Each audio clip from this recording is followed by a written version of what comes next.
Great. Today we're very excited to have with us Nathan Steenbuck. He comes from the Bodenmiller Lab at ETH Zürich.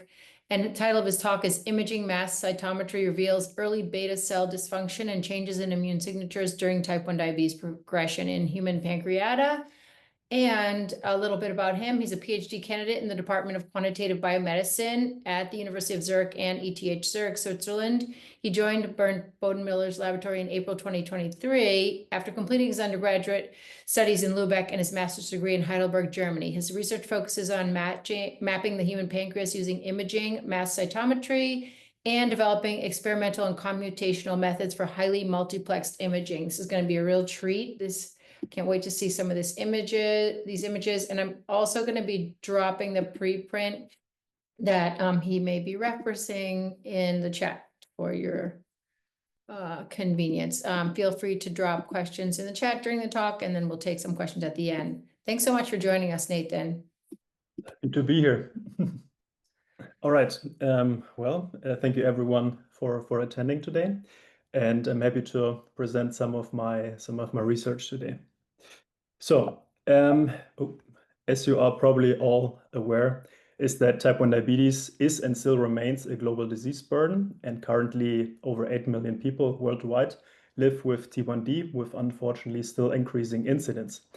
And yeah, unfortunately, we still also lack a cure and or preventive treatment, and we think that this is due to our incomplete understanding of disease mechanisms that are of central importance. And just a bit of background, which I'm sure you're all aware of, but just as a maybe as a refresher, prior to disease onset, autoantibodies develop, which are used as a diagnostic criterion. And that is, if a single autoantibody develops, these individuals will have low risk for progression to disease, whereas the development of 2 or more autoantibodies signals stage 1 or stage 2 disease.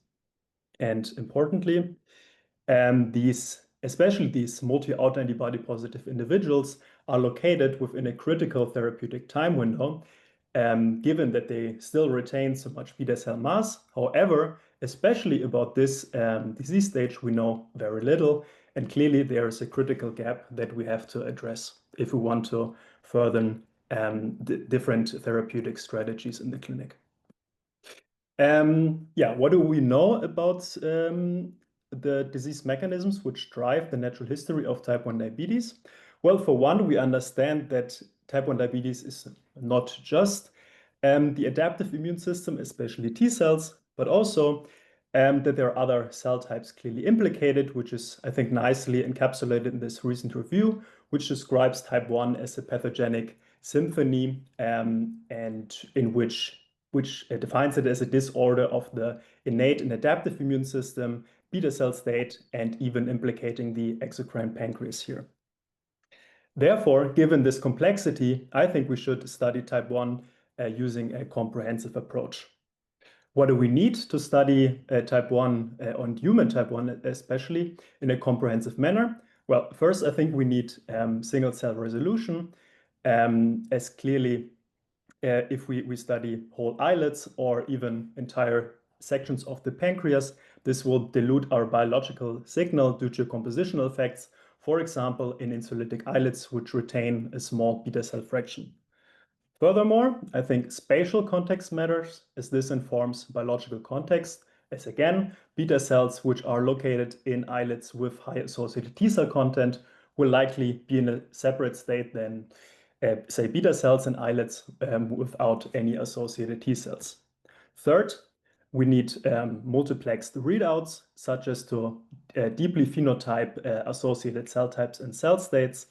And finally, I think we should best study a human type 1D using human pancreata, as this will also facilitate studying critical clinical features such as donor age of onset. Yeah, and coming therefore to the aim of our study, which is to comprehensively analyze the human pancreatic islet immune interface and beta cell state throughout the natural history of human type 1 diabetes, with a focus on this early disease progression, in particular these autoantibody positive individuals, and association to clinical features such as age of onset. To this end, we used a multiplexed imaging technique, which is called imaging mass cytometry, which was developed in the group that I joined several years ago. Here, FFPE tissue sections are stained with primary metal-tagged antibodies, and afterwards a laser rasterizes over the tissue at a resolution of 1 micrometer, such that these tissue pixels are ablated and afterwards measured with mass cytometry, such that the weight of the metal tag can be related to the respective antibodies. Thereby, we obtain multi-stack images of around 40 to 5 different protein markers. And after cell segmentation, we can then study these single cell protein levels and as well also the spatial localization of cell types as well as their interactions. Given that it's a targeted spatial proteomics method, it is highly important to accurately select the appropriate antibodies. And this is the first thing that we did in our study. We first performed a pilot study, and with we, I mean in this case Nicholas, we can see in the upper right corner. And we, to this end, studied a small cohort of at-risk donors with the aim, as I said, to select the most relevant antibodies. And here we screened over 130 antibodies across 5 different panels, which we used to stain 5 consecutive pancreatic sections. And by using different parameters such as classical QC measures like signal to noise, but also non-redundancy and of course association to disease stages, we from this over 130 antibodies selected 78 high quality antibodies. What we are just doing currently at the moment is to make these data also available. And we also plan to do release small reports such that you can also have a look at these antibodies, which we did not end up including in the final study, such that if you want to perform some antibody-based imaging, you can have a look here if the given antibody might be appropriate for you, and look at QC measures as well as different expression levels per cell type or cell stages. Here is just a brief and very overwhelming image of the different antibody panels used in the pilot study. So feel free to look at this at the recording, and it highlighted in green are just some proteins which might be of interest to you if you are looking for an islet or more immune-focused study. And with that, as I said, we selected 78 antibodies for the final study, in which we acquired imaging mass cytometry data from over 88 human pancreata that we obtained from the NPOT biorepository. And the study was set up in a manner such as to screen the entire spectrum of type 1 diabetes progression. And therefore, we included 28 single autoantibody positive, 10 multi-autoantibody positive, 21 recent onset type 1 diabetics, which were then matched with HBMI and sex-matched non-diabetic controls and long-standing type 1 diabetic donors. And per donor, we then stained 2 consecutive pancreatic sections with 2 separate IMC antibody panels, which each comprised 45 different antibodies.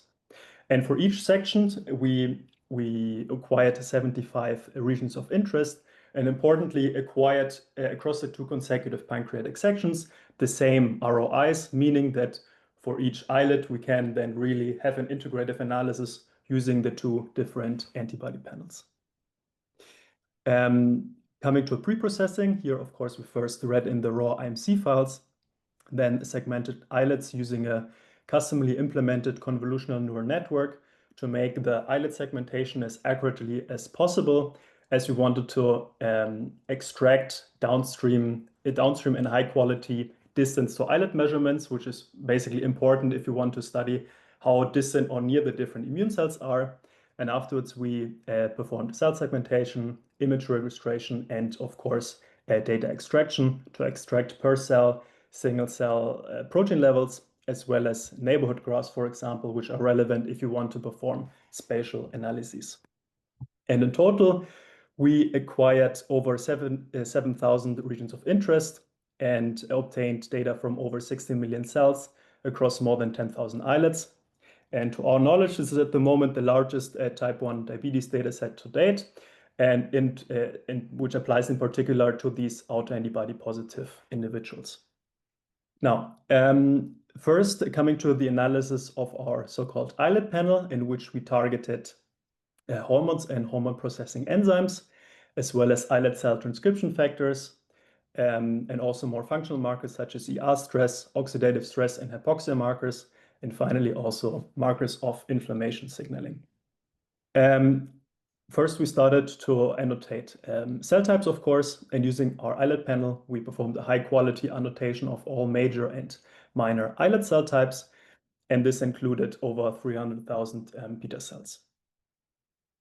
We then performed two different types of analysis to look into which beta cell markers might be of interest and of relevance to disease, which was first performed a cross-sectional analysis comparing beta cell expression levels across the different disease stages after aggregating cross islets and donors, of course. And also to account for the lobularity of the disease, we inferred a beta cell pseudotime trajectory using the slingshot package. And in the analysis, what we found first was that we observed the expected HLA-ABC hyperexpression, that is MHC class 1, and a loss of proinsulin levels. And unexpectedly, we actually observed the biggest dysregulations in beta cell markers in IPP, in which we observed significant loss in both recent onset donors, but also in multi-autoantibody positive individuals. And this IPP loss appears to precede proinsulin and co-secreted insulin, leading to the observation of apparent IPP negative but insulin positive islets. I should note that this IPP loss of detection could, or might, signal loss of protein, but also could reflect loss of, structural changes or post-translational modifications, and even changed pro-IPP to IPP levels. What else did we observe? When we looked into important beta cell and islet cell lineage markers, we observed a general downward trend in these protein levels for practically all markers that we included. And importantly, also in important beta cell transcription factors, which really imprint this beta cell identity, such as NKX6.1 and PDX1. Further, when we look into more functional markers, here we had included markers of ER stress, and as in the literature it was described that ER stress and NF-kappa B kind of B signaling, and therefore upregulation of these markers might precede clinical onset. However, when we analyzed these markers, we observed the opposite unexpectedly. Also, we observed downregulation in other markers that we included for beta cells, such as in Th1nk, for example, which is a marker of clinical interest. So putting all of this together for the beta cell state, when we analyzed both protein levels across disease stages and pseudotime, we observed that a total of 24 out of 28 beta cell markers are downregulated, suggesting that we have a hypofunctional and or dedifferentiated beta cell state that is progressively acquired during type 1 diabetes disease progression. Importantly, we observed that this signature might not be beta cell specific per se, as when we looked into, for example, islet cell, into alpha cells or acinar cells, we also, for one, observed MHC class 1 hyperexpression and also observed hormone downregulation, for example, for glucagon and for amylin. Another case where beta cell signatures were not beta cell specific were insulitic islets. And here in insulitic islets, we observed acute interferon signature, which is, as I said, specific for insulitic islets, which was characterized by upregulation of the acute interferon markers MX1 and ADAR. And also actually upregulation of MHC class 2 was observed.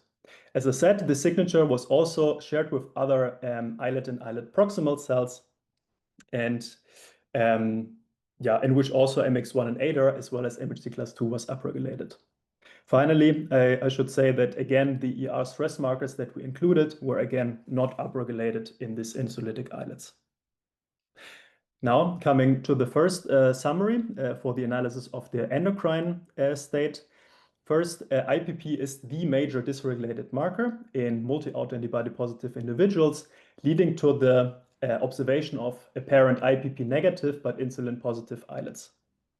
Second, in beta cells, we observed a general downregulation across practically all included lineage and functional markers, suggesting that we have a hypofunctional and/or dedifferentiated beta cell state that is progressively acquired during type 1 diabetes disease progression. Fourth, beta cells show an insulitic-specific acute interferon response, including MHC class II upregulation, which might be relevant for their interactions with CD4 positive T cells. And finally, I should say that these signatures are not beta cell specific per se, even though often the logfold changes indicate that these are strongest in beta cells. Coming to the outlook, of course, given that these signatures are not beta cell specific, this again raises the old question why beta cells are killed, but not the alpha cells and other islet proximal cells. And which was very surprising to us is why we did not observe the upregulation of ER stress markers. Could this be related to that these events are occurring transiently, that these are very rare? I think would be very cool to see this analyzed in further studies. Next, we analyzed our immune panel, which was used to deeply phenotype T cell subsets, as well as myeloid cells, and also used to resolve functional markers such as immune checkpoints and metabolic profiling markers. Here, we first annotated over 1.2 million immune cells, including all major immune cell types, such as B cells, myeloid cells, that is here macrophages and dendritic cells, neutrophils and NK cells, as well as CD4 and CD8 positive T cells, as well as double negative T cells. Given that we already have a number of immune cell types, and then also if we further phenotype these immune cell states, we try to identify cell types of interest using three main parameters. That is first using differential abundance by testing for, well, differential abundance against non-diabetic controls. And second, by analyzing islet localization of these immune cells, as well as islet infiltration, for which we devised and developed a new infiltration score. And finally, also analyzing the correlation to islet inflammation of these immune cell types. Using this analysis, we identified CD4 and CD8 positive, as well as B cells and myeloid cells as the most relevant immune cell types. And therefore, in the further study, we focus on these cell types and further phenotype these. Given that I've got this question multiple times, what about the neutrophils? Neutrophils, we observed these cells to be trending upwards in autoantibody positive donors. However, as you can see, their abundance varied drastically across donors and disease stages, and therefore it was somewhat challenging to analyze both neutrophils and their respective further subtypes that we resolve. Secondly, as you can see here, neutrophils are usually localized distally to the islet, indicating that they might interact less with beta cells than other immune cell types, and which was the second reason why we decided to focus on these other cell types. Coming to the analysis, first we subclustered T cells, and for CD4 positive T cells, as you can see, we resolved a number of different subtypes, with the most relevance being this exhausted-like PD-1 high CD4 positive memory cells, as well as these rare Tregs that we resolved. For CD8 positive T cells, the most relevant subtypes that we identified were CD8 positive naive T cells, as well as these tissue resident CD8 positive T cells characterized by higher relative expression of CD103. Finally, we also identified these cells, these exhausted-like CD8 positive effector cells, which are characterized, as I said, by both markings of both exhaustion markers, but also of markers indicating effector functions and cytotoxicity. Importantly, both of these PD-1 high CD4 and CD8 positive T cells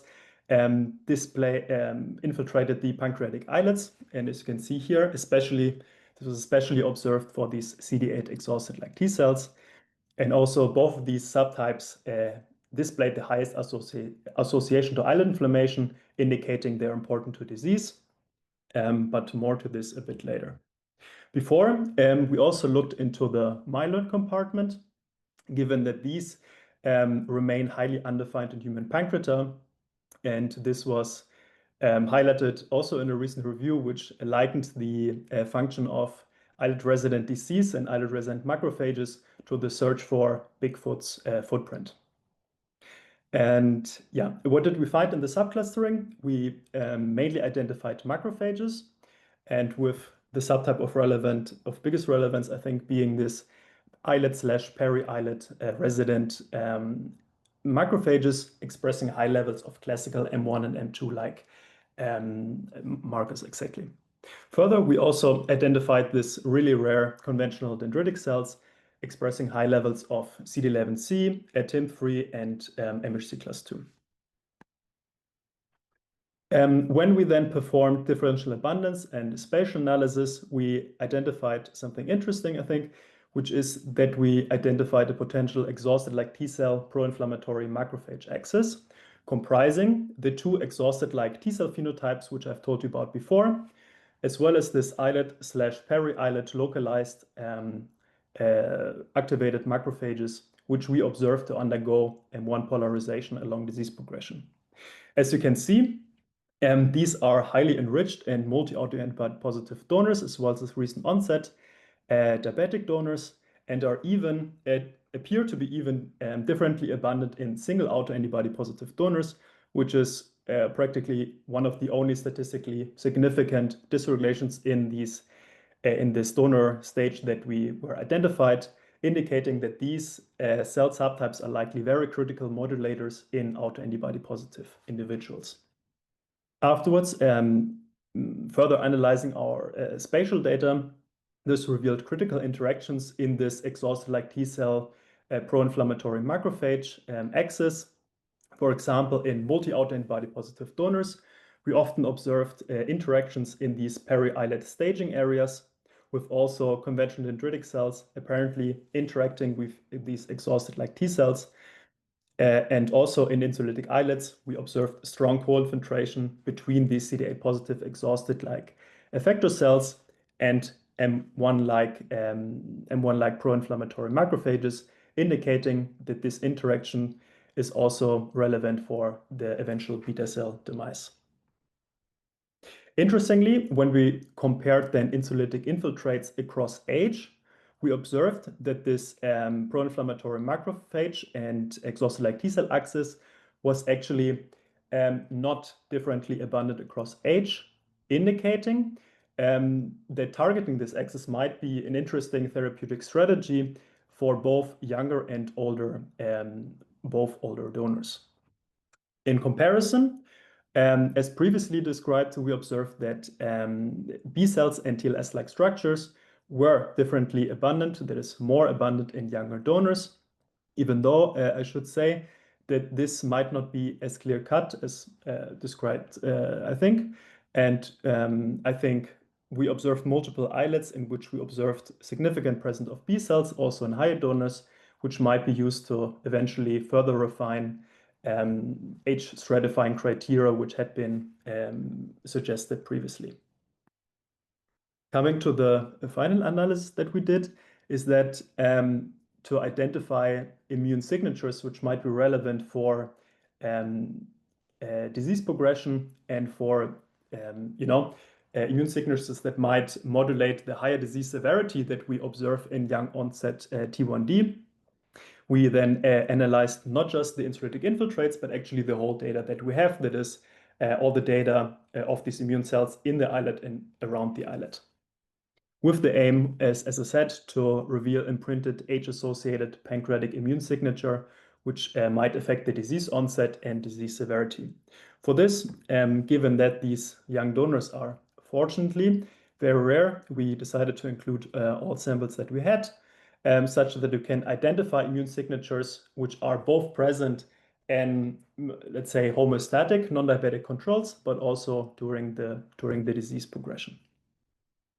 When we applied this analysis, we identified CD11C macrophages and marginally activated tissue resident like CD8 positive T cells as the major stratifying immune cell subtypes, evidencing that we observe really, at least from a compositional perspective, a dramatic shift in the pancreatic immune niche if we compare the pancreas across age.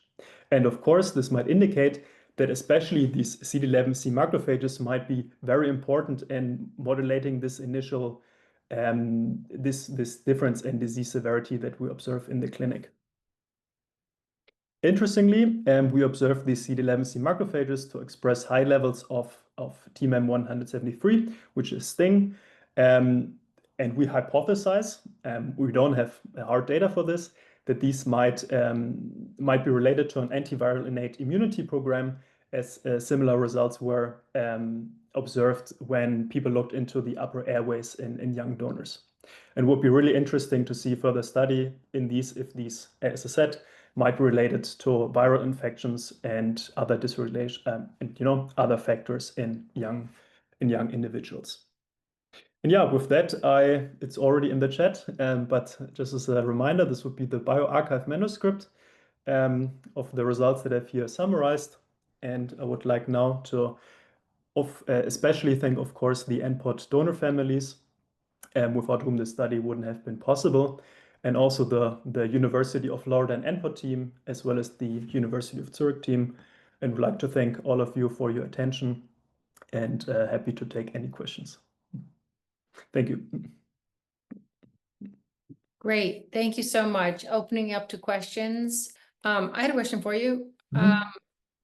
So, just to sort of tap back to this IAPP loss prior to insulin loss, can you unpack that a little more? What are your thoughts around it a little? Yeah, it's a bit difficult, as we don't have, how do you say, we're working on looking further into this, I would say. And so we don't have clear complementary data yet to give you more of an idea of what might be going on. But I thought it was really striking if you, I mean, it's literally the only, sorry, just circling back here to the given slide. It's the only, sorry, there we go. That is the only mark was actually statistically significant if you compare non-diabetic controls to this multi-RD positive individuals. So I would say where is smoke, there is usually fire. And there are different, as I said, a number of different hypotheses which might explain this loss of detection. As I said, like not only loss of protein, but also structural changes, which might then further that we don't, how do you say, detect the IPP anymore, given that it's very aggregation prone, IPP, different post-translational modifications and so forth. I can't answer it yet, but we are definitely looking a bit further into it. Exactly. Thank you. I have Michele Solomena is here. He wanted to ask you a question. Yeah, Nathan, great talk and beautiful indeed approach. In situ, couple of questions related, first of all, to the early disappearance of the IPP. Maybe I lost it. I don't know whether you can exclude that this is on a quantitative basis, meaning that once you lower the detection of component of the secretory granule, a protein like insulin may be still detected, being expressed at about 100 folds higher than IPP, in terms of the signal. I mean, whether you have other markers, also this compartment that do not show a similar pattern. I don't know if you look at granins or others, they don't present a comparable decay. And the other one is that you refer at the end about this antiviral innate response. I wonder whether you have performed also labeling for markers, typically like for Coxsackie viruses like VP1, or what is your thinking about it? as I said, at least for the antiviral innate program, starting with the second question here, I should stress again that we don't have any hard data on this, so this is more really a hypothesis, I would say. But the difference, I would say, at least across all of the samples that include, was very striking. And yeah, but we did not include markers such as VP1, for example. Yeah, so I don't have data on that. The first question was, if I remember correctly, and feel free to correct me here, what about other markers of the secretory pathway, for example? We did include chromogranin A, in which we actually also observed the down regulation. I don't know if I have this here on the next slide. Yeah, it's here. Yeah, so this is, yeah, as you see, pretty also slightly downregulated in the different, in non-diabetic, sorry, in type 1 diabetic and multi-allele positive individuals. Right. I mean, my question is whether on a quantitative basis, I mean, the insulin signal may persist longer than the one of amylin, given that is expressed at a much lower level, let's say 100-fold level. So the question is whether that can be a potential explanation. I mean, we have a paper that is in the bioarchive where we show that actually virus deplete the granule stores. So I would expect that there may be, like you saw here, chromogranin, there may be a wider depletion of granule markers, with insulin being maybe the last to disappear, being the most highly expressed. But I don't know whether that's right. Yeah, it's interesting. I would at least say regarding the, just the as a measure of abundance. I lost you. Point. But the measure of abundance is clearly a good point.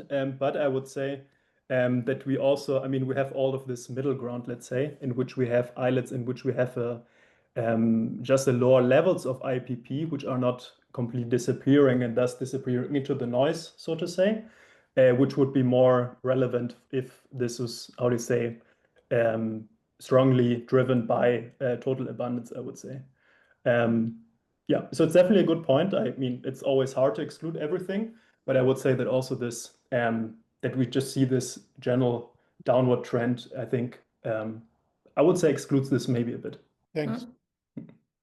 Quick question from one of the physician scientists in the room here, Alexis Carmer. Now that it is known that there are significantly different levels of risk of progression depending on the type of single autoantibody negative, have you analyzed the single autoantibody group further by type?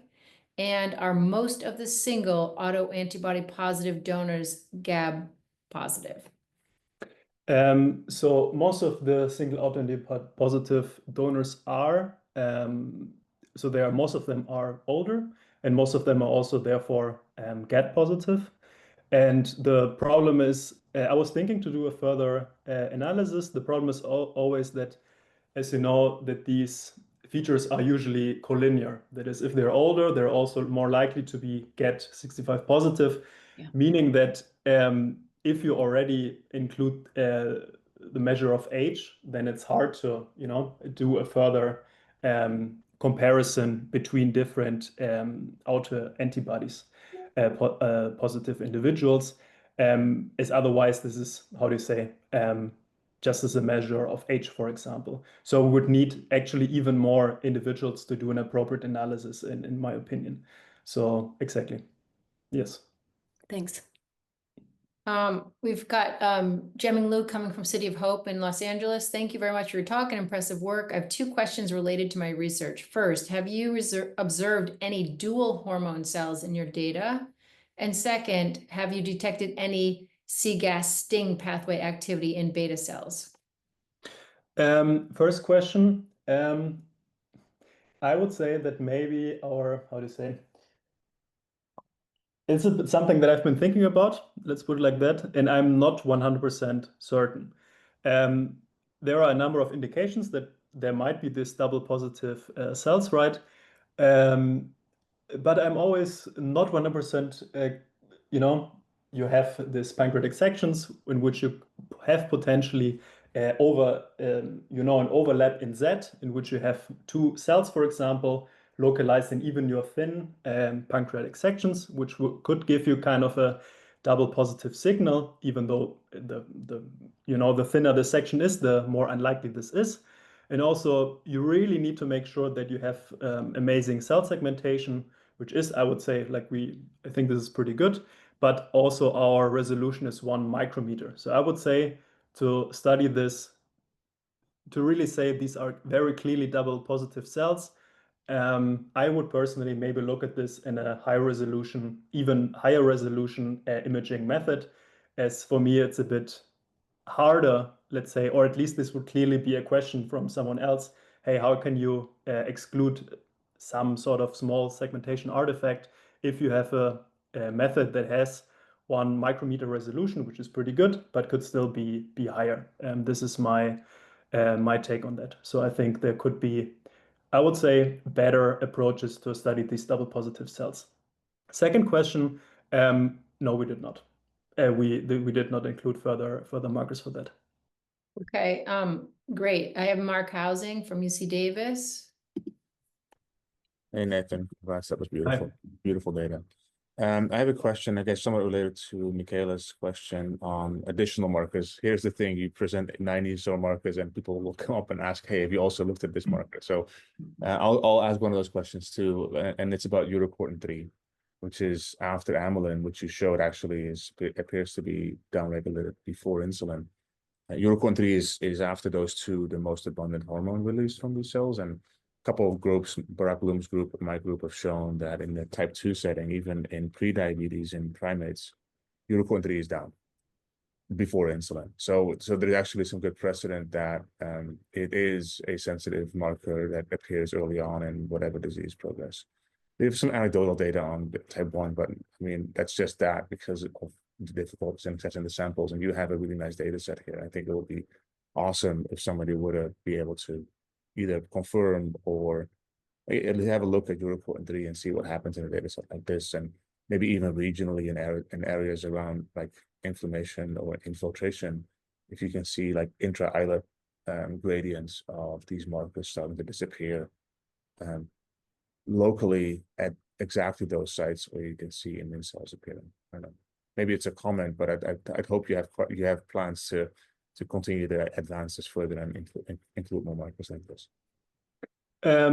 Yeah, so it's a good point. We'll definitely, of course, to continue to study this in whatever is next now. But unfortunately, we did not include this marker, at least in this study. Actually, a bit embarrassing to say, but actually forgetting now if I had this in our pilot study, would have to just given that there's over 130 markers, I keep forgetting. But yeah, at least in the final study, we did not include this marker. So I can't comment on this. Yeah. Exactly. Thanks. Yeah. Congrats again. Thank you. I had just maybe 1 or 2 more questions. One is kind of following up on Mark Housing's comment. Like this would be great to have confirmation. Who's poised to confirm these data? Like who is, working in the same kind of, this type of imaging mass cytometry space who could also, come alongside and confirm and extend this work? I mean, that's, I can't say for sure, but I think there are some ongoing codex efforts from, I think at UPenn, I would assume, by the Right. Kessler group, or IMC, I don't know that. This would be my assumption. At least Yeah. we, back in the day, Nicola and so our group and Klaus Kessner's group co-published this IMC study. Great. And then lastly, when you talk about the exhausted-like T cells, what can you say about being exhausted-like? So this is a good question. This is more, at least for me, like how do you say, nomenclature, given that, of course, this is spatial data and we don't have clear functional data that we put them in co-culture or so. So I'm always a bit, how do you say, careful with really saying, okay, these are clearly exhausted, given that I did not perform functional experiments. So this is more of a nomenclature, but how do you say, their protein levels indicate that these are exhausted, but I just can't say for sure. So this is more our way of naming them, I would say. So there's some experiments there for somebody if they want to proceed. Thank you so much, Nathan. This is really great seminar. You had a lot of accolades in the chat coming out of your lab. Is exciting times, and I would encourage people who missed last week's talk from Renee Van Tienhoven out of Bart Rope's lab. They just got a Cell paper out in May. Along with John Cadiz, City of Hope, genetic protection from type 1 diabetes resulting from accelerated insulin mRNA decay. And you could have a double feature if you watch or listen to that one, and then followed by Nathan's presentation today. We really food for thought to see these two back to back as they're kind of teasing away from different sides of the question. Thanks again for joining us. We really appreciate it. And we can't wait to see what you do next. Have a great rest of your day. Thank you so much, Monica. Bye-bye. Ciao, everyone.